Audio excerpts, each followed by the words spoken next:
only have 15 minutes, but you still want to build muscle? Watch this. Our next caller is Vadim from New York. Vadim, what's happening, man? How can we help you? Hello. I had a question regarding.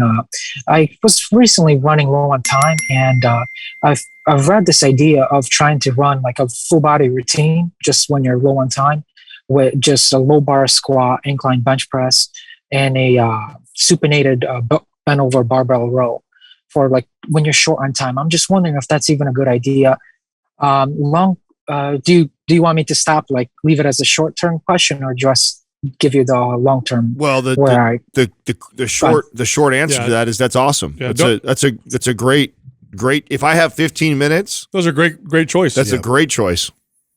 So so there's that answer. Yeah. I tried something like this before, and I also tried doing like the powerlifting 3 moves. But I noticed with the powerlifting is that my back, after some time, my back gets so trashed that I'm like, I need some changes here, you know? Yeah. That's where I kind of tried the bent over row, and I had good results after. Like my deadlift went up before, and the only thing that I've seen that like when I'm low on time that kind of didn't really go up with it was the dip, basically the lower chest with the incline. I guess it hits the shoulders quite a bit on the upper pec. A lot, but I guess the lower pec doesn't get hit as hard. But I'm like, the bench press still went up, so I'm like, technically speaking, this should be okay for when you're short on time. Yeah, no, that's kind of the question. Yeah, no, there's nothing wrong with it. Those are 3. It's a 3 exercise combination. That's great. Another one would be like squats, dips, and pull-ups would be another one. I mean, you basically pick 3 movements that cover everything.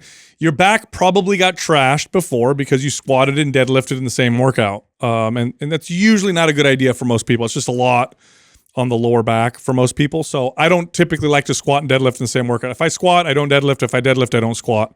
So what you might want to do next time is instead of squatting, do a deadlift and then do 2 other exercises. You could do something like that. But a lower body, a pushing and a pulling movement is a great, simple, short workout.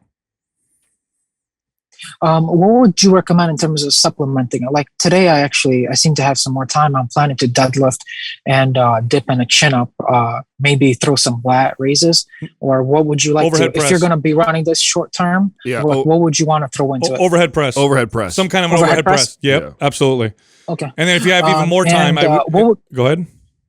Go ahead. I was going to say, and if you have even more time, I would throw in a core exercise, maybe like a plank or something at the end. Okay. In terms of, I am planning to try to run the powerlifting program that you guys have and the strongman, both of them. I kind of have a to-do list to try to actually powerlift and see where I get the numbers in. What would you recommend in terms of to getting better numbers in the powerlift? Should I try to do the strongman first, run that program, and then finalize in the powerlift, or do the alternative? If it's very specific to the powerlifting lifts, powerlift is going to do the best. Specifically. If the goal is general overall muscle and strength, then I would go powerlift then strong, or strong then powerlift. Really doesn't make a big difference. But if your main goal is the powerlifting lifts, MAPS Powerlift is, that's what that program was designed for. Yeah, I have both of the programs. I was just thinking, it was like, I know I'm going to have a time where I'm going to have more time and I want to devote to one and both of them basically, because I love both of them, the idea. And I was wondering, should I try to do the powerlifting first to kind of get the core really strong and then do the powerlifting program and then go into a meet, or does the strongman program won't really affect much in terms of boosting the powerlifting? I see. Okay, if you have a meet, then you want to do powerlift up to the meet. Yeah, it's designed to peak you. Yeah, so if you're, let's the more say practice with it, the better. Yeah, so let's say 6 months from now you have a meet set up, then I would go strong and then I would end in powerlift. Basically, you want to end powerlift before the meet because that's going to give you the most strength specific skill. And if you have plenty of time and we're not on a time, there's nothing wrong with going powerlift strong and then sign up for a powerlift meet and then follow powerlift into the meet. Right. You get great results from that. But do you think? So basically, run as much. But do you think that there'll be any carryover from the strongman training? Absolutely. Yeah, there'll be carryover. But what Sal's saying is, when you said a meet, the powerlift is literally designed to peak you at a meet. So if so if you had it, like if you gave me a date on your meet, we would take powerlift and back it out. I think it's how many weeks is the program total? Is it for powerlift? Yeah, is it 10, 11? No, I think it was either 12 to 14. Or is it that long? Okay, so it's like, so however many weeks powerlift is, I would literally that we would follow that leading up to that. And now if you had more time than that, then we could do like strong before, because there are some carryovers that you'll get from strong that is going to help you with powerlift, and then go into powerlift before your meet. What about in terms of like if I'm running right now at these 3 exercises, since I'm low on time, like I know that I try to still do like 90-90 to make sure my hips are decently. Do you recommend me trying to go through some drills like mobility just to make sure if I'm going to go back to back with these?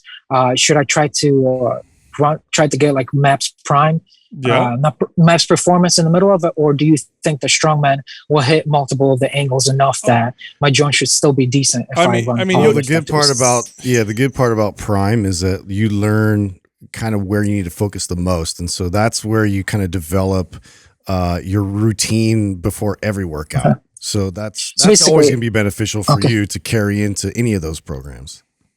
So because I have Prime Pro, so basically try to find where my weak points and tries to still do them right now to keep that mobility as much as possible. Correct. And it works with any program. And also keep in mind that when you do, it doesn't always have to be during your you have 15 minutes, you say maybe sometimes to lift.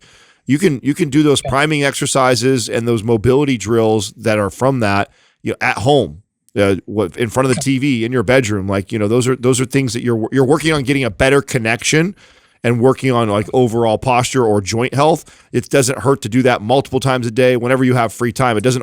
Now, ideally, of course, you would like to do that to prime and set up before you go into a workout every time you work out, but it doesn't mean you can't do it in addition to that outside of that too. That makes sense. All right. Thanks for calling in, Vadim. So, yeah, by the way, I just want to thank you for taking the call, and you guys are doing an amazing job. I love how you guys give advice that's actually applicational to an everyday person. Because I look at the training like, okay, like I can't do a full-on bodybuilding program all the time. It's like I just don't got time for that. But like the practical examples you guys do is just amazing. I love it. Oh, I appreciate it. Thank you very much, man. Thanks for calling in. Yep. Have a great day.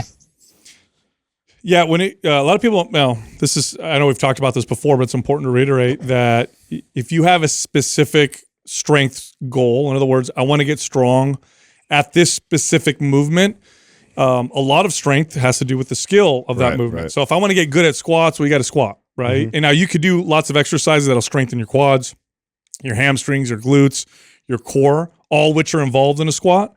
But because so much of strength is a skill, practicing that specific movement is going to give you the greatest carryover. So, you asked about the powerlifting. Yeah, strong is going to have some carryover, and it's good because the movements are different, so it'll avoid any pitfalls or injuries or whatever. But powerlift is specifically for powerlifting. Nothing's going to make you stronger at those powerlifting lifts than powerlifting. Yeah. Developing that skill takes a lot of practice. So, you want to get to it as much as possible. I think what I got from it was one day, no time frame. One day I want to do a powerlifting meet. I want to get good at these core lifts. Recreationally. Yeah, what should I do? And will using strong assist or help me towards that overall goal? Yeah, sure. I mean, if you got 9 months, a year, 2 years from now down the road, then I absolutely would interrupt my MAPS powerlift with strong. I think that would complement it really well to if you're got a year of time. But if you got 12 weeks and you're thinking about doing a powerlift meet, then nothing's going to be better than doing MAPS powerlift.